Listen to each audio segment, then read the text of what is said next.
Mungkin kalian sering lihat sosmednya, Instagramnya Hotman Paris gitu. Dengan semua kemewahan yang dia tunjukkan itu saya jamin tidak sebanding lurus dengan kebahagiaan yang dia miliki gitu kan.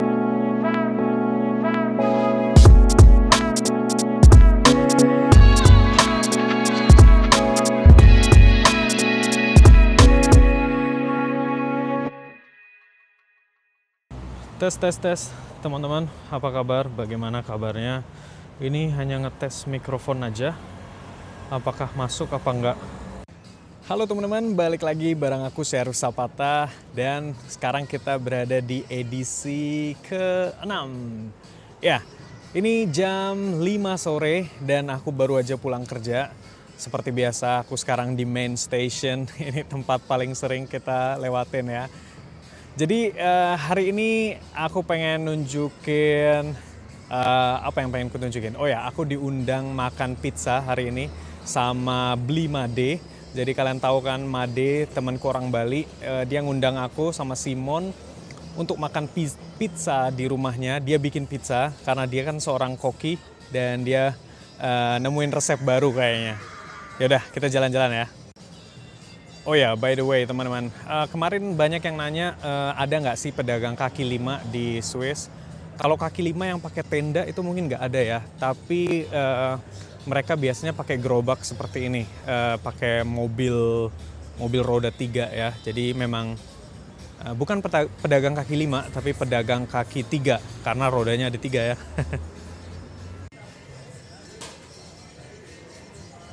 Oh ya, kemarin ku ceritain kan.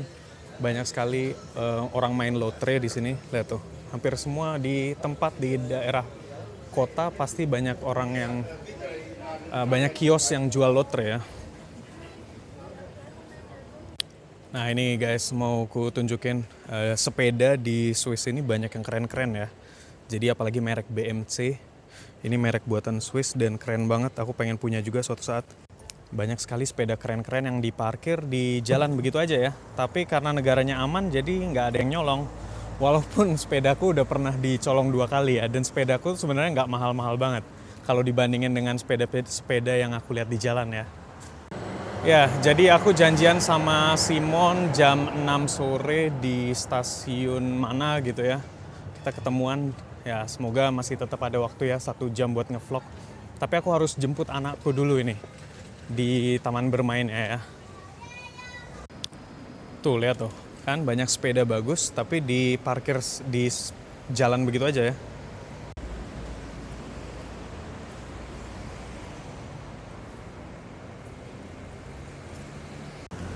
Ya teman-teman, jadi taman bermain anakku itu lokasinya nggak jauh dari tempat kerjaku ya. Jadi aku setiap hari Selasa sama hari Kamis aku bawa dia ke taman bermain. Jadi sekalian aku kerja dan setelah pulang kerja aku terus jemput dia. Tuh teman-teman, ini supermarket orang Turki.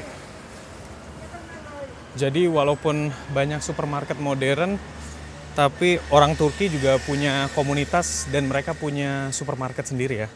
Jadi banyak sayuran Turki, maksudnya buah-buahan dan sayur-sayuran yang biasanya orang Turki makan gitu. Dan buat orang Islam di sini biasanya mereka kalau nggak belanja di toko Asia, mereka biasanya belanja di toko Turki gitu ya, karena dagingnya di situ halal. Jadi ada label halalnya juga. Ya teman-teman, sekarang aku pengen sedikit bahas topik yang kita mau bahas ya di setiap vlog kita. Jadi ini mungkin topiknya agak lompat-lompat sedikit. Jadi kalian kalau mau lihat urutannya mungkin harus lihat vlogku yang sebelumnya juga ya. Tapi tema kali ini masih tentang mimpi, meraih mimpi dan dengan tujuannya yaitu meraih kebahagiaan juga ya. Jadi mungkin perlu dibedakan meraih mimpi kalian dan meraih kebahagiaan itu tidak selalu sama. Jadi nggak semua pencapaian mimpi itu selalu membawa kebahagiaan ya. Jadi itu kadang pencapaian mimpi itu membawa kebahagiaan tapi belum tentu membawa kebahagiaan yang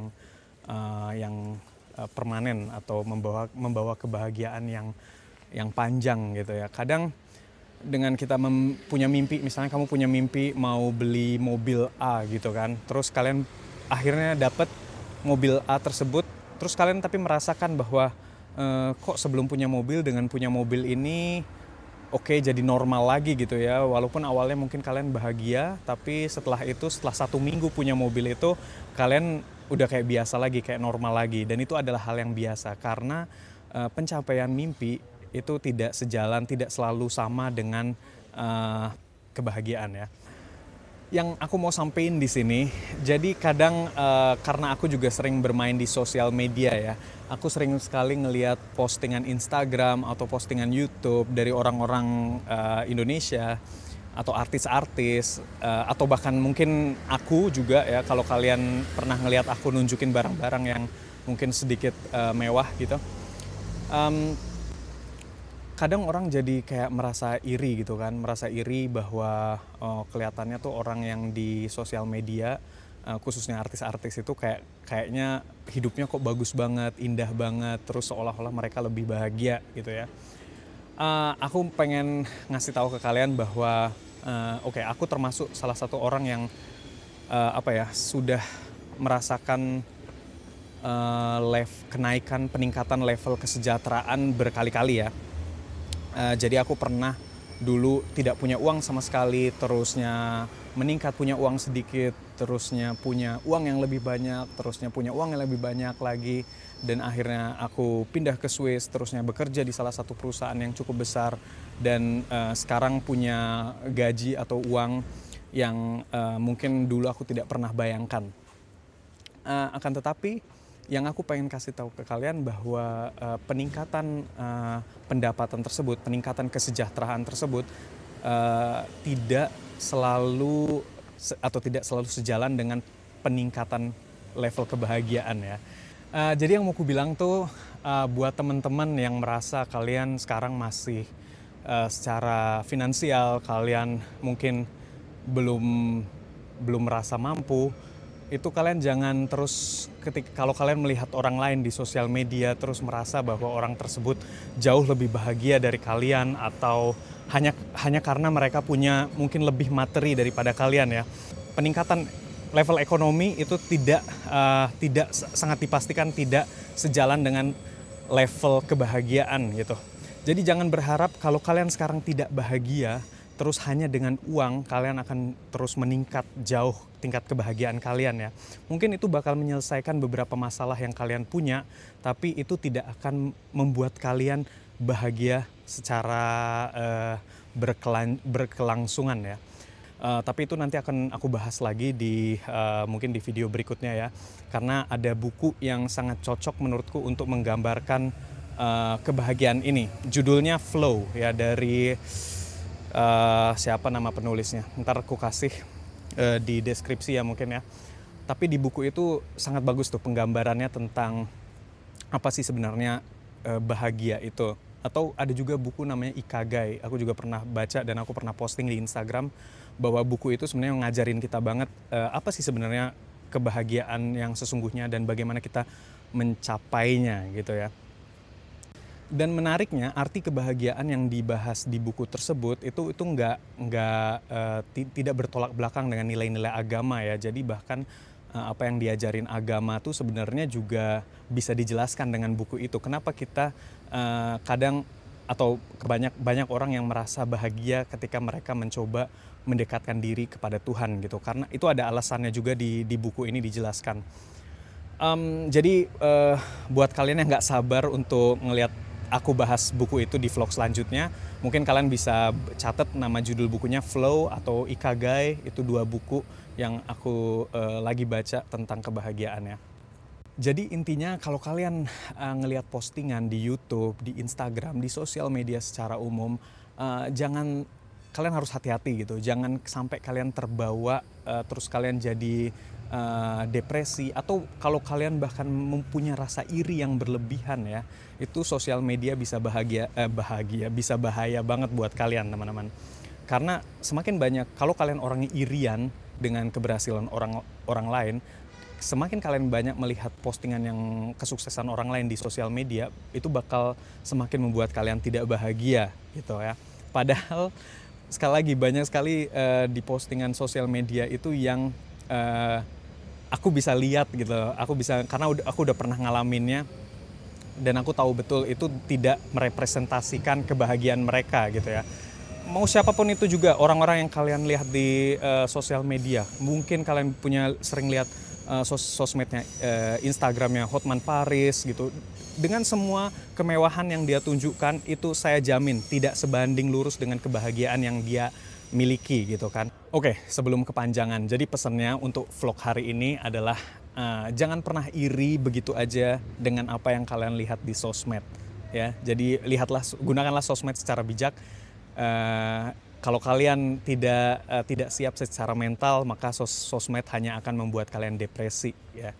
Oke, yaudah sekarang aku lanjutin jemput anakku, terus kita bakal main ke rumahnya Blimade ya. Oke. Ini suasana malam hari ya. Sorry, aku mesti pencet dulu. Oke. Suasana malam hari, jam 6 sore. Jam-jam orang kerja pulang kerja maksudnya.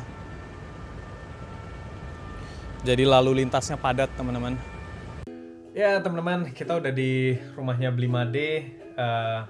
Ada Simon, terus kita tadi makan pizza. Karena kalian tahu Blimade itu koki dan kita disuguhin pizza. Tuh dia hostnya. Dan ada Simon, ini kalau di belakang kamera, kalau udah behind the scene ya, kalau nggak siap-siap ya. Kalau di acara keliling dunia kamu udah make up segala macam udah full ya. Sekarang ini naturalnya ya. Natural exposure. Ya udah teman-teman, segini aja dulu. Thank you udah nonton sampai sejauh ini. Dan semoga banyak pelajaran yang bisa kalian ambil. Sehat selalu dan sampai jumpa lagi besok di episode ke-7. Bye. Bye. Lagi. Bye.